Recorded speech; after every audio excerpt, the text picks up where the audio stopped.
Olá pessoal, sejam bem-vindos. Meu nome é Xanchão, sou professor de filosofia. Você já deve ter acompanhado a primeira aula de introdução à filosofia e hoje a gente vai iniciar, propriamente dito, nos estudos da filosofia, buscando entender quem são os primeiros filósofos, qual a motivação da construção filosófica deles e o porquê de cada uma das arqués desses indivíduos. Veja que eu já trouxe aqui uma palavra diferente, arqué. Talvez você nunca tenha escutado, porque você viu isso lá no primeiro ano do ensino médio, nas primeiras aulas, onde você talvez não estivesse muito interessado em filosofia. Vamos buscar hoje puxar da sua memória aquele conhecimento que você construiu lá alguns anos atrás. E hoje a gente vai fazer uma revisão e também vamos reforçar com coisas que talvez vocês não saibam, porque esse é o objetivo aqui da nossa aula. Veja só. Os filósofos pré-socráticos são chamados assim não necessariamente só porque vieram antes de Sócrates. Tem alguns aqui que viveram no século V a.C., ou seja, no período concomitante, no período contemporâneo de Sócrates, ou seja, no mesmo período que eles viviam. Porém, eles são conhecidos como pré-socráticos porque a sua filosofia vem antes, isso sim é verdade, mas como eu disse, não é totalmente verdade, ela é parcialmente, porque existe uma outra parte dessa compreensão filosófica que é fundamental que você não esqueça. Todas as vezes que você vê um texto, uma questão, ou citar os filósofos pré-socráticos, significa dizer que, em geral, nós vamos tratar de um tema, que é a formação do universo e o estudo da natureza através da racionalidade. Os filósofos pré-socráticos são conhecidos como os primeiros sábios ou os primeiros cientistas, visto que parte da ciência moderna que nós conhecemos hoje, com física, química e biologia, que você vai encontrar nesse curso aqui também, que faz parte da grade do Exame Nacional do Ensino Médio, eu aconselho vocês a estudar as ciências da natureza, todas elas, em geral, foram desenvolvidas no período da Idade Moderna e no período contemporâneo. A química, por exemplo, dá um boom no seu estudo a partir da Primeira e da Segunda Guerra Mundial, ou seja, a indústria da guerra ela foi fundamental para o desenvolvimento de uma ciência tão importante como a química, que estuda, a partir da junção dos átomos, a formação da vida. É essa a explicação que os químicos vão dar. Aqui chamamos os primeiros filósofos pré-socráticos, os primeiros sábios, porque essa interpretação da natureza ela vai ser original. Anterior a ele, essa forma de explicar ela não era vista. A gente tinha os mitos. Os mitos que foi parte da nossa primeira aula, da aula introdutória, que inclusive a gente vai voltar a discutir se ele é um rompimento ou não, ou melhor, se a filosofia aqui que a gente vai estudar, ela é um rompimento ou não com a mitologia. Os mitos são narrativas de cunho fantasioso, então explicam as coisas através de alegorias, através de histórias fantasiosas, através de narrativas que buscam, através do encantamento e do sobrenatural, explicar algo que antes era inexplicável. Imagine vocês, é melhor você viver em um mundo onde não tem absolutamente nenhuma certeza ou você ter pelo menos uma mínima construção de algo que faça sentido, que busque explicar perguntas existenciais. É essa a função tanto dos mitos ou da filosofia. Veja que no seu início, ambas têm características muito parecidas. Os mitos buscam explicar de onde viemos, para onde vamos e quem somos, a partir da relação estabelecida pelos deuses. Eu sei, parte disso a gente viu na aula passada, mas é preciso fazer esse rememoramento, essa breve revisão, para que a partir de agora tudo fique mais simples na sua cabeça. Então vamos ver, quero ver com você as características gerais dessa filosofia pré-socrática que eu coloquei aqui no quadro. Veja, a primeira delas é o questionamento. Há uma ruptura ou não com a filosofia? Existem, evidentemente, duas respostas para essa pergunta.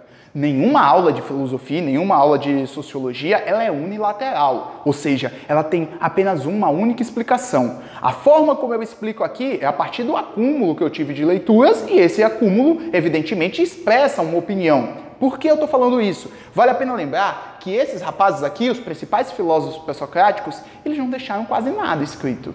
E por não deixar quase nada escrito, isso daqui vai ser fundamental saber que parte da construção teórica que eu vou fazer aqui, ela vem de uma tradição oral que foi passada de geração em geração, deixando para os outros, ou seja, para as gerações posteriores, aquilo que a gente vai discutir. Então, existem duas ideias sobre se os mitos são uma ruptura ou uma continuidade, ou melhor, se a filosofia é uma ruptura ou uma continuidade com os mitos. Alguns autores vão dizer o seguinte, é um rompimento completo, é um período que nós chamamos de passagem do mito ao logos. Isso daí também a gente tratou na aula anterior, se você ainda não viu, volta lá e assiste a aula anterior. Logos é uma palavra grega que significa razão. Então, a filosofia candente, a filosofia aqui pré-socrática que está nascendo, ela é sim um rompimento segundo esses autores. Dentre eles podemos citar Hegel, que é um filósofo da Idade Moderna, que traz essa temática aqui de dizer, ó, não existia racionalidade nenhuma nos mitos. Agora imagine comigo, se eu conto uma história fantasiosa, se eu conto uma mentira para você, é necessário que essa mentira minimamente faça lógica, porque senão você vai olhar para minha cara e vai dizer, tá de sacanagem. Não faz o mínimo sentido o que você está contando. Não tem pé nem cabeça, né? Essa expressão que o brasileiro gosta de utilizar. Então imagine com o mito a mesma coisa. Por isso que alguns autores vão dizer o que há nessa filosofia pré-socrática, na verdade, é apenas uma continuidade, limpando dessa teoria a fantasia e utilizando agora única e exclusivamente a razão. Por que eu estou explicando isso mais uma vez? É importante você estar munido disso quando for fazer a prova. Porque quando você pega lá, o texto ele vai ter que evidenciar. Já caiu o texto falando sobre isso. Um texto do Nietzsche falando sobre os filósofos pré-socráticos, utilizando a exemplificação do Tales e a sua arqué, que é a água. Eita, já dei spoiler aqui do que a gente vai falar daqui a pouco, mas espera aí, guarda essa informação. E nesse texto do Nietzsche, na prova, queria saber por que era considerado uma filosofia, aquele texto que trata dos pré-socráticos. Não era uma questão do Nietzsche, que em geral causa arrepio nos estudantes, já que é um filósofo alemão contemporâneo, um tanto quanto difícil de ser estudado, mas mais à frente a gente trata sobre ele. Então nós temos essas duas visões aqui nesse primeiro tópico. O segundo é lembrar o que significa uma atitude filosófica. Filosofar é você interpretar a realidade e buscar responder às inquietações e às curiosidades humanas. Ponto. Essa é, obviamente, uma conceituação tradicional que eu estou trazendo, que eu poderia falar com qualquer pessoa, seja com você assistindo aula, seja com uma pessoa no mesa do bar. Porém, essa atitude filosófica aqui, ela não parte do questionamento. Talvez você tenha visto, e eu comentei um pouco na aula anterior, sobre quem somos, de onde viemos, para onde vamos, que são os primeiros questionamentos filosóficos. Mas a filosofia só responde questões a partir do momento em que se admira diante da realidade. E foi isso que esses filósofos fizeram. Olharam para a realidade circundante onde estavam e buscavam entender o seguinte: isso daqui não tem muita coisa a ver com a relação estabelecida entre os deuses. Não dá mais para eu explicar que, por exemplo, uma chuva forte e os raios, eles acontecem única e exclusivamente porque Zeus está furioso. Não dá para eu explicar que Poseidon é o deus dos oceanos, o deus dos mares, e ele controla tudo ali, e existem monstros marítimos, ainda que durante esse período a cultura, tanto ocidental como oriental, explicassem parte dessa construção desta forma, mas não dá mais para eu explicar. Eu estou vivendo no período clássico da Grécia, eu estou falando aqui do século VI a.C., utilização da razão, desenvolvimento da filosofia, da democracia, avanço das navegações em Atenas, uma constituição da polis, das cidades-estados, tudo isso você vê em história de forma mais aprofundada. Então não dá, né, professor? Para eu aceitar isso, eu vou concordar com você. Então a primeira atitude filosófica, ela parte de um espanto, de uma admiração, em dizer o seguinte: não dá para aceitar as coisas como são. Imagina que uma pessoa mente para você a vida toda. Difícil você aceitar que ela minta a vida toda, mas vamos imaginar que ela minta de vez em quando para você. Vai chegar um momento que você vai dizer: ei, não dá, não bate a realidade com que você está falando. Me conte a verdade.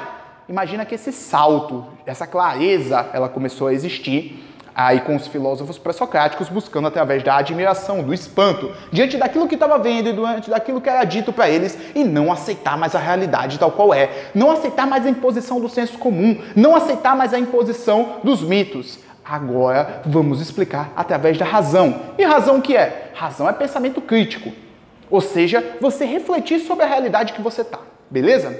Os primeiros são conhecidos como os primeiros sábios, já citei para vocês. Imagine que eles eram cientistas da época. Essa era a NASA grega. Então, se a NASA talvez hoje seja um dos principais espaços de desenvolvimento científico, citei a NASA porque é bem senso comum.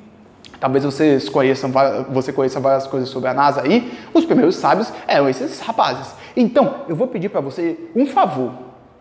Por favor, quando eu estiver falando aqui, você não fica: ai, mas que mentira, como é que alguém acreditava, como é que alguém aceitava isso? Não faz isso, por favor. Pensa que eles estão no século VI a.C., século V a.C., eles não tinham acesso ao conhecimento que a gente tem hoje. Outra coisa também, eles eram conhecidos por uma doutrina filosófica chamada de cosmologia.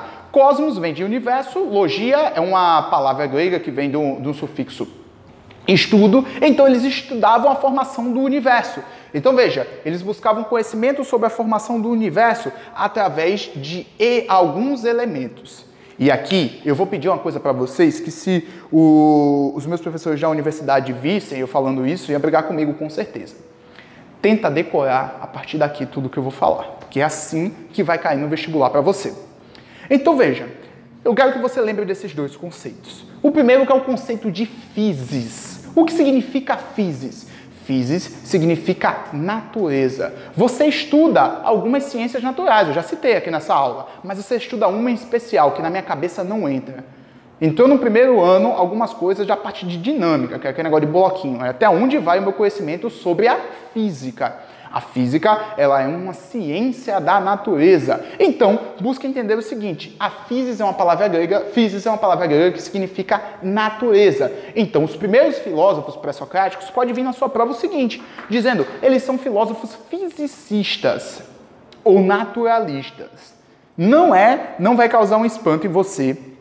Espero que não cause um espanto em você caso você pegue isso na prova, porque na maioria das pessoas vai ocorrer esse espanto, que vai dizer, tem uma questão sobre natureza aqui na prova de ciências humanas e organizaram a minha prova errada. Não é. Então, a outra palavra, que aqui é um pouco mais difícil, essa palavra grega chamada arché. O que significa arché? Arché significa um princípio originário. Então quer dizer que para os filósofos pré-socráticos existe um princípio originário da onde todas as coisas surgiram e para onde todas as coisas vão. Então é da onde se nasce a vida, onde se dá a vida e consequentemente essa vida é retirada quando ela perece, quando ela deixa de existir, ela volta para esse princípio originário. Vamos ver aqui com cada um desses principais filósofos pré-socráticos o que eu quero dizer com isso. Então, arché nada mais é do que um princípio originário, da onde todas as coisas surgem. Aí você faz a seguinte associação.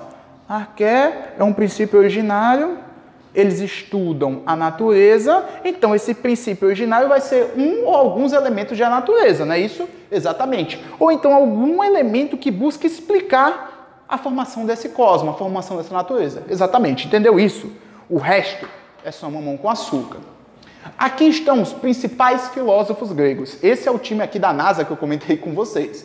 Aqui eu citei Tales de Mileto, Anaximandro, Anaximenes, Pitágoras, de Samos, Demócrito de Abdera e Empédocles. Esses são os principais filósofos pré-socráticos que estão, em geral, divididos em algumas escolas a partir da localidade da Grécia onde eles existiam.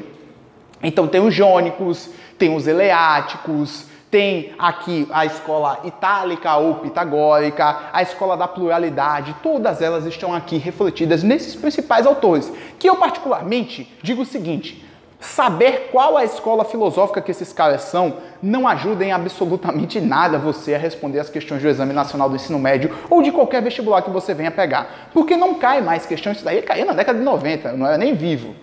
Quer dizer, mentira, nasci em 91, eu já era vivo, mas nem estudava na época. Mas imagina o seguinte, não vai cair assim, o filósofo da escola jônica não cai. A prova do Enem não é assim. A prova do Enem é estruturada para que você pense, que você interprete o texto e a partir do seu conhecimento filosófico, você responda a prova. É assim que é a estrutura do Exame Nacional do Ensino Médio e da maioria dos vestibulares que seguem esse edital e essa forma de se fazer vestibular, que, na minha opinião, é uma forma bem satisfatória. Então vamos começar aqui pelo primeiro filósofo pré-socrático, que é o Tales. Tales é conhecido por ser o pai da filosofia. Você vai dizer, não é o Sócrates? Não, peraí. O Sócrates ele é considerado um dos principais ou primeiros filósofos, porque a partir do período socrático a gente vai discutir outras coisas. É um tema de uma outra aula. Aqui você vai lembrar que o Tales ele é o primeiro filósofo. Quem diz isso, por exemplo, Aristóteles afirma isso nos seus escritos e tal. Então nós vamos aceitar essa ideia aqui. Não estou pedindo para você contestar, estou pedindo só para você aceitar. O Tales ele vai dizer, ó, tudo surge disso daqui, ó, da água. Então significa dizer que a arché do Tales é a água, o princípio originário de tudo. Tá, professor, mas eu não vou aceitar que você só me diga isso sem me explicar. Me diz aí como é que o Tales chegou a essa conclusão. Eu vou dar explicações de cunho naturalista, eu vou dar explicações de cunho social, vou dar explicações das mais diversas aqui, para que você consiga entender como é que ele chegou nessa conclusão. Primeira delas, imagina o seguinte, você deve ter estudado, se você for aqui no curso de História e dar uma olhada nas aulas, você vai estudar as civilizações antigas, dentre uma das civilizações antigas, você vai estudar a Mesopotâmia. Mesopotâmia, em sua tradução, em sua interpretação, seria terra entre rios. Veja, as primeiras civilizações, elas surgiram quando a humanidade conseguiu dominar os animais, dominar o fogo e através da água é um elemento fundamental para a formação social das primeiras sociedades. Então veja, a água tem uma importância muito importante. Tem uma importância muito importante, foi uma redundância, que ela tem uma importância muito grande. Se você pensar na geração da vida, eu queria dar 2 exemplos aqui. O primeiro exemplo é quando você nasce. Antes de você nascer, você está dentro de uma bolsa de líquido. Na época, Tales disse que é uma bolsa de água. E a geração da sua vida se dá dentro dessa bolsa. Quando essa bolsa se rompe, a vida se dá. Nasce a pessoa, rompe-se a sua geração para dar início à sua vida, cronologicamente falando. Também, quando você fez aquela experiência lá no ensino fundamental, na escolinha da tia Lulu, você fez a experiência de colocar um grãozinho de feijão em cima de um pedaço de algodão ou dentro de um pedaço de terra, de alguma coisa, e você precisava regar ele. A água é que dá geração para que aquela semente germine e a vida floresça. Então, vai se chegar à conclusão também de outros aspectos. O seu corpo ele é composto majoritariamente de água. Tales olhava assim na beira-mar, na beira do oceano, na Grécia, e achava o seguinte: acho que o planeta aqui ele é composto majoritariamente de água. Então a água ela é a fonte de vida. A água ela pode mudar, ela pode se modificar. A água ela pode passar para o estado gasoso ou para o estado sólido e, consequentemente, a água não deixa de ser água. Ou seja, é um princípio de onde todas as coisas vão e onde todas as coisas vêm. Tem movimento? Tem. Tem explicação originária? Tem. Tales afirma que a água é o elemento primordial da explicação de tudo. Anaximandro de Mileto ele vai dar uma complicada aqui. Então eu queria que você prestasse bem atenção e anotasse essa palavra aqui. Peço desculpa estar dando as costas para você. Essa palavra que se chama apeiron. O que significa apeiron? Apeiron é um elemento invisível, um elemento indefinido, a qual nenhum de nós sabe explicar a sua origem. Mas, segundo o Anaximandro de Mileto, ele está ali por trás de toda a natureza. E é ele que ordena as coisas para serem como são. A realidade natural parece ter uma perfeição e tender para o mesmo caminho. Ao tender para esse mesmo caminho, Anaximandro vai dizer que tem um objeto, um elemento indefinido, que não é só apenas a água, não é só apenas o sol ou algo do tipo. Ele é um elemento natural ordenador. Imagina o seguinte, sabe aqueles vídeos que você vê no YouTube ou vê no Discovery Channel, que passa o dia rápido, o nascer do sol até o pôr do sol em alguns segundos? Então, não é perceptível aos nossos olhos essa modificação, essa alteração, porém ela se dá. Ela está ali o tempo todo. Anaximandro de Mileto vai chamar dessa palavra grega chamada infinito, que se chama apeiron. Um outro cara que não é filho do Anaximandro, ele é um discípulo dele, é o Anaximenes. Anaximenes vai dizer, a vida se origina e se explica pelo ar. Ele não está falando com a ideia de gás carbono e oxigênio, da nossa respiração, da respiração das plantas, a diferença entre as duas, não é absolutamente nada disso. Mas parece uma narrativa bíblica. Lembra da ideia que o homem foi feito de barro e depois da sua construção Deus deu um suspiro, uma ventilada no nariz desse boneco, desse ser de barro e a vida se deu? Então imagina esse sopro inicial de vida que, segundo Anaximenes, se dá. Para ele, a explicação de tudo é o ar. Até você pode se questionar o seguinte, veja, eu passo muito tempo sem beber água, em geral 2, 3 dias, e eu permaneço vivo. Cambaleando, mas permaneço vivo. E quanto tempo você passa sem ar? Me explica, me diz aí. Muito difícil, né? Não tente na sua casa, por favor. Eu não consigo acho que eu não consigo nem um minuto. Alguns segundos são necessários já para eu desistir dessa tarefa que para mim é muito complicada. Então, Anaximandro de Mileto vai chamar a sua arquê de ar e vai dizer que tudo isso é um elemento formador da realidade. A partir desse rapaz, o Pitágoras, vai vir uma coisa que eu não gosto muito. Porque eu tenho certa dificuldade de trabalhar com isso. Até me envergonho de falar isso perto dos professores de matemática, dos professores das ciências exatas, porque para mim vai ser uma dificuldade muito grande, que é o Pitágoras, que vai dizer, o número, a matemática, ela explica a formação da natureza. Você vai dizer, professor, você está me decepcionando, porque você prometeu para mim que você só ia falar de elemento natural, e você está metendo um número aí, também não é do meu interesse. Eu também não gosto muito de números. Números, você fazer as 4 operações e no máximo saber quanto eu ganho no final do mês, que não é muito. Mas o que é que o Pitágoras vai trazer de novo para a gente? Você estudou Pitágoras talvez no 8º ano, no 9º ano? Eu estudei na 8ª série, há muito tempo atrás, alguns 10, 12, não, há uns 15 anos atrás, mais ou menos. E você sabe que o teorema de Pitágoras é aquele que diz lá, né, que o quadrado, a soma dos quadrados do cateto é igual à hipotenusa ao quadrado. É mais ou menos isso, né? Se eu errei, peço perdão. Não vou aprender matemática, não dá mais para mim. Vê só.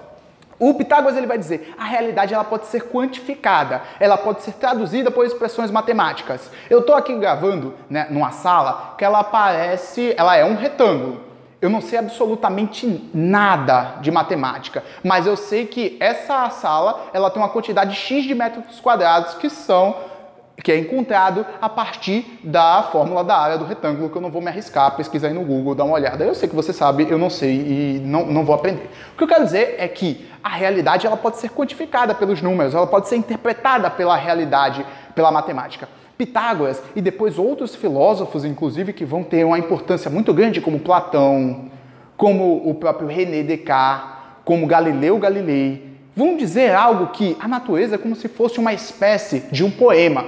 E se fosse um poema, ela é escrito com a linguagem matemática. Aí você para para observar agora quando você for andar na rua e você olhar uma árvore, olhar um animal, olhar elementos naturais, perceba se não existe uma espécie de expressões de figuras geométricas nela.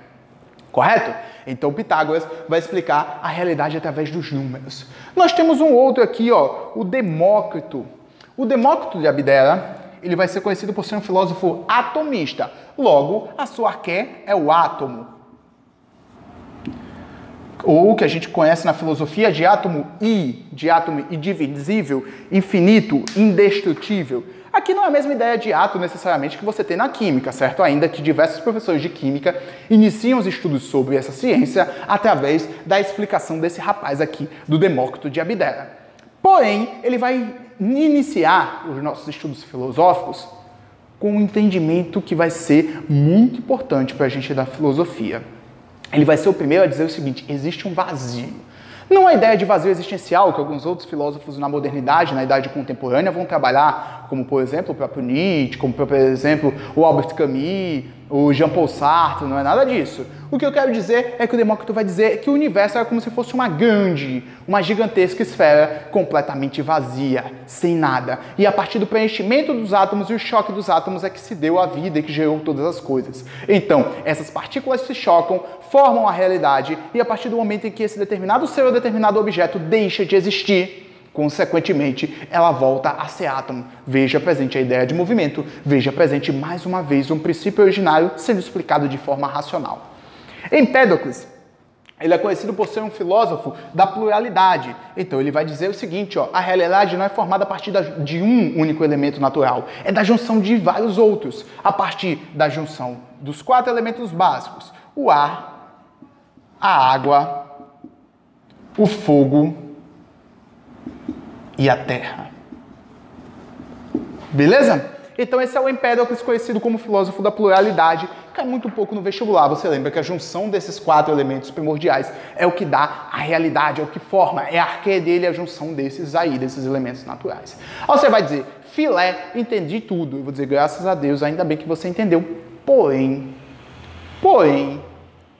tem uma vírgulazinha aqui. Sabe aquela frase? Não sei o que, vírgula, mas sempre o importante é o que vem depois no mais. Eu guardei para o final a cereja do bolo, que é a parte mais gostosa, porém um pouco mais complicada de se entender dos filósofos pré-socráticos. Se algum pedagogo olhasse para mim e dizer, não faça isso, professor, você está dizendo que é difícil, já vai criar um bloqueio na cabeça do aluno, mas eu sei que você não vai ter esse problema. Você vai parar esse vídeo quantas vezes for para entender aqui o que eu vou explicar de forma muito simples, porém tem uma profundidade filosófica muito importante. Esses 2 rapazes aqui que eu separei para depois, para o final, melhor dizendo, tanto Heráclito de Éfeso como o Parmênides de Eleia, eles são 2 filósofos pré-socráticos, mas que tratam outros temas.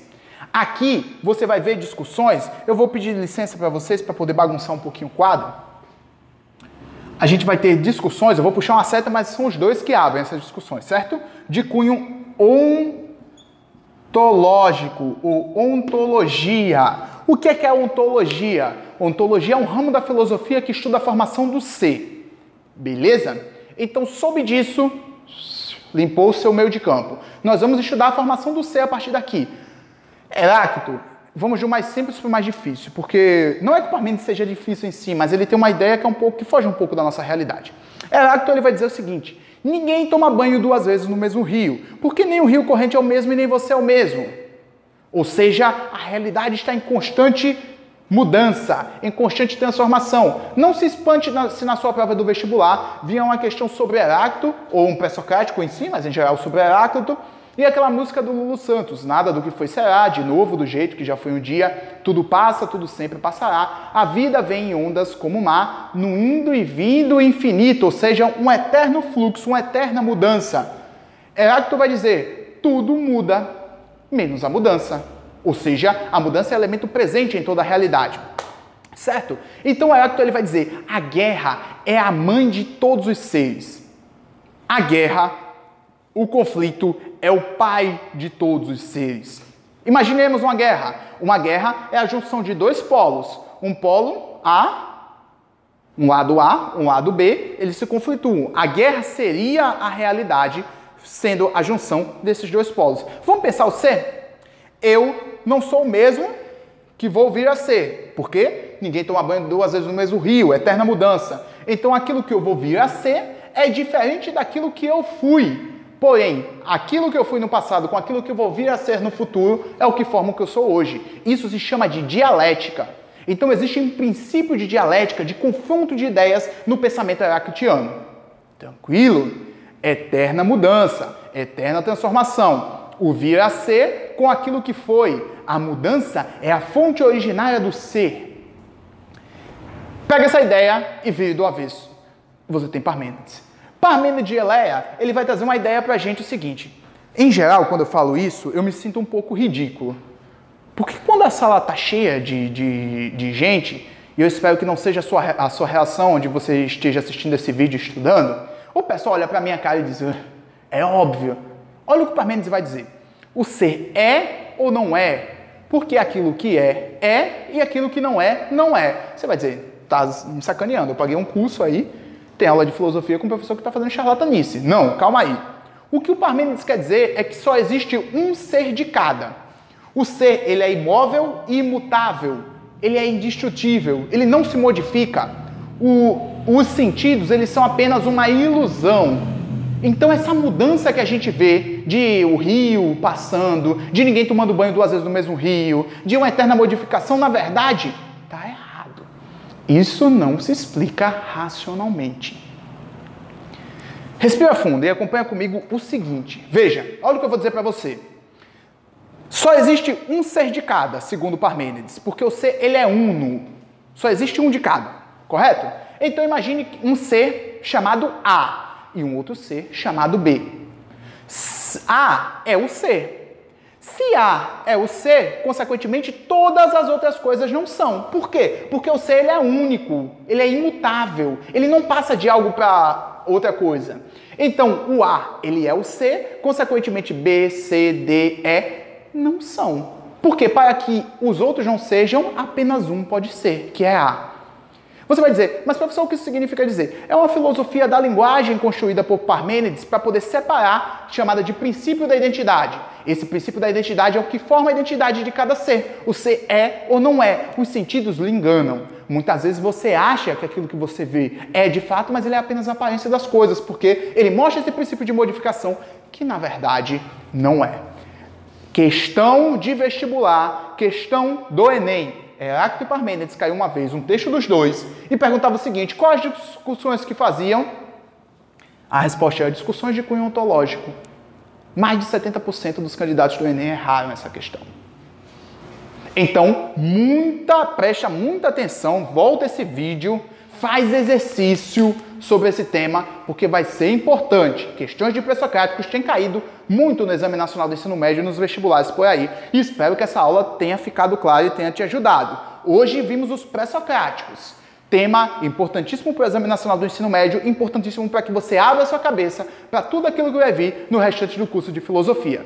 Espero que tenha sido bom, te aguardo no próximo vídeo. Até mais!